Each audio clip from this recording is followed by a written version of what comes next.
Hello everybody, this is the Benjinator. Welcome back to Let's Play Chrono Trigger. This is part 11. And we've just realized that apparently the world is in peril. We are currently in the future, and we figured out that in the year 1999, there's going to be a giant porcupine-like thing called Lavos that's going to come up and destroy the entire universe. So, what are we going to do about that? Well, let's find out. So anyway, let's just get out of this little dungeon right here. Really, it shouldn't take too much trouble. Let me just show you, just for the sake of variety. There is one enemy right here, and that is the Proto 2.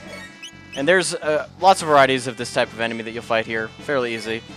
So just hit it in the face with your sword. Standard attack should be fairly easy. Fairly sufficient for the task at hand. So there you go. Anyway, let's get out of here. So yeah, this is the part of the game where you kind of have somewhat of an inkling of what you're supposed to do as far as the long-term goal. Up until this point, you had a bunch of small objectives, and now you are faced with a situation where you have to face a greater one. So, and these guys you can avoid fairly easily. Just gotta go up here. Not too difficult. So, I should mention that before we actually go to the next place, which is of course going to be heading towards the Protodome, there is one other thing that I'd like to accomplish, and you'll see that pretty soon. Yeah, we made it back. Fantastic. Yep, everybody is so impressed that we made it back in one piece. We discovered... Yay, this is our future, but we have no food whatsoever. We are so useful. They're sighing at us. Yeah, that guy's like, who cares about information? Where's the food? We're hungry. Yeah, that's the seeds we found. That's really not going to feed a lot of people. Seeds generating hope. I feel like that's a metaphor for something. Y'all gotta stay alive, even if you're starving to death. Exactly. Aw, it's sad music. Yes, we're different from you. Our sprites have more color to them. Yeah, we're also healthy, too. Healthy. It's a word. Yeah, try your best. See if you can find some moisture to grow those seeds in. Yep. Oh, that's so metaphorical right there.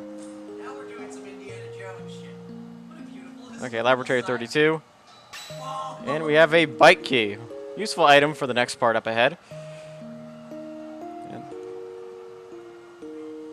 Yep. Take care and stay healthy. We will. We will make sure to eat our vegetables and to not starve to death. Alright, so let me just use a save point right here, and I'll be right back.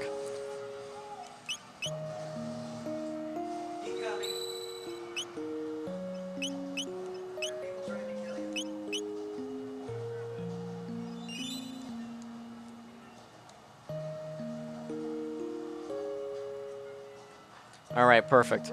So like I was saying earlier, the next place we can go is towards Lab 32, but we're actually going to take a slight detour. There's one little, a little bit more of a light-hearted dungeon that I'd like to check out. And this is something that you don't have to do until later, but I would like to, because like if you go do this later, the enemies are ridiculously easy. At this point, they pose a little bit of a challenge, and there's also some fun aspects of it too. So we're going to go to the sewer access. See what's going on there. Alright, here we go. Oh, crap. Bandits! Sir Crowley. That sounds intimidating. Not really. Alright, so you can actually go over here and... Oops! We got ourselves a battle. Alright, so... Fortunately, these guys are not too difficult. We got Egder and Nirid. And these guys do have a lot of HP, but shouldn't be too difficult. Crono doing his little tango with his sword right there. Yeah, those little sea creatures can electrocute you. But what's one good thing about this game is the fact that even though the enemies are currently sitting in the sewers, you can still hit them, even with short-range weapons. Crono has the ability to walk on water, because that's just how he rolls. Fortunately, the rest of your party members do have long-range weapons, so even if that wasn't a case, it could be done anyway. Yeah, so not too difficult. Thankfully, critical hits with Luca's auto gun are still quite powerful. Oh, crap. I should have definitely used the shelter. But we have enough HP where we should be able to make it. Bubbles. Bubbles are not going to do much. So let's make this a little bit easier for ourselves and use an Aura Whirl. That'll take care of our problems. Despite the impending lightning bolts by the evil sea creature. There we go. Spinny, spinny, spinny, and we're all healed. Fantastic. There we go. Oh, that didn't kill the sea creature yet. That's okay. Chrono will finish him off. Perfect. Celebrate. Celebrate good times. Come on. Okay, so finished up taking out the sea creatures. And let's open that chest that we were aiming for. 600 gold. People like to stash their gold in the sewers, apparently. Alright, so let's take care of these guys. Yeah, so apparently Fire Whirl is pretty useless in this dungeon. Oh, look, 2 frogs. Apparently there was a bridge there. Nope, it's just an illusion. You know, there's nothing more useless than frogs arguing. What are they going to talk about? Alright, well. Yeah, frogs, they tend to be silly. Okay, we're apparently stopping. It's a tad on the spooky side. Yep. I don't know. This isn't really that much of an eerie place. There's a sewer dungeon in every JRPG, and this one has happy music, so compared to some of the stuff I've seen, not so bad. Alright, so let's check out this area of the sewers. Diary, okay. Fishmen attack if I even make the slightest noise. That is somewhat of a hint to you. Yeah, you want to try to avoid making noise in this part of the dungeon. But, oh look, there's a kitty! Yeah, this is an example of, in theory, you want to avoid making noise, but if you see a kitty, don't you want to say hi? Oh, I'm not falling for that. Kicking a can into an aluminum casket, totally not going to work. Yeah, and also if you pick up the cheese, you fight some other monsters.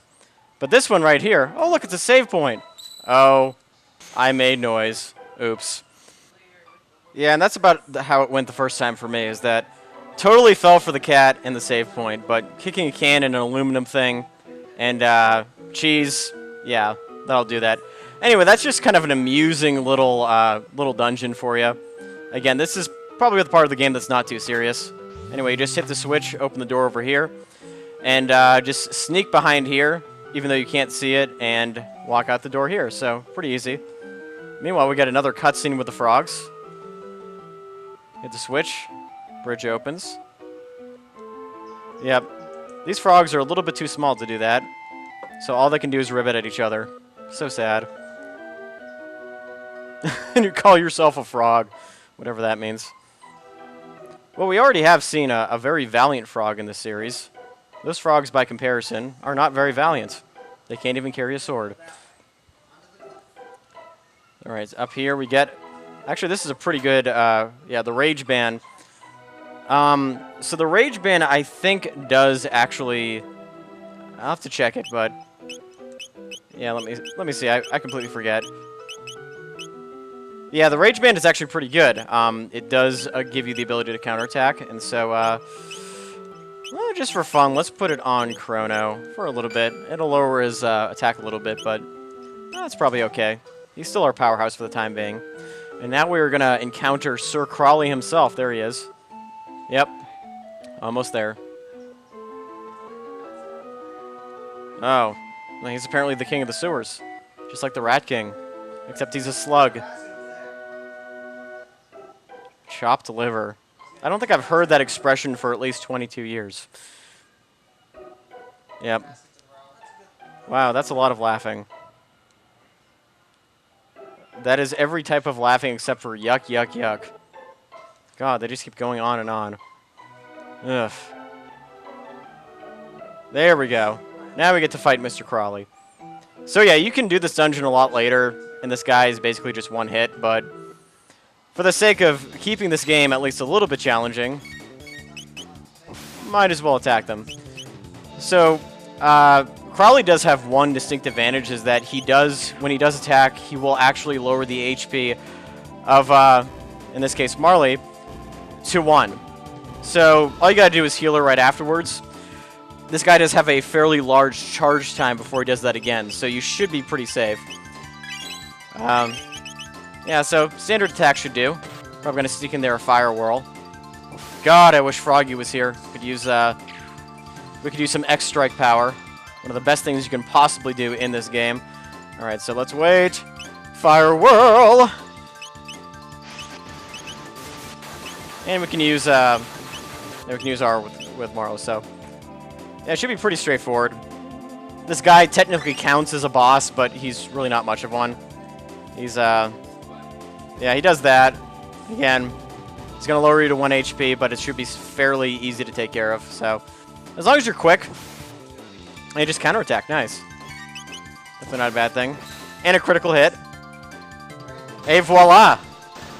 You have defeated Senor Crowley. He's fading away like a boss.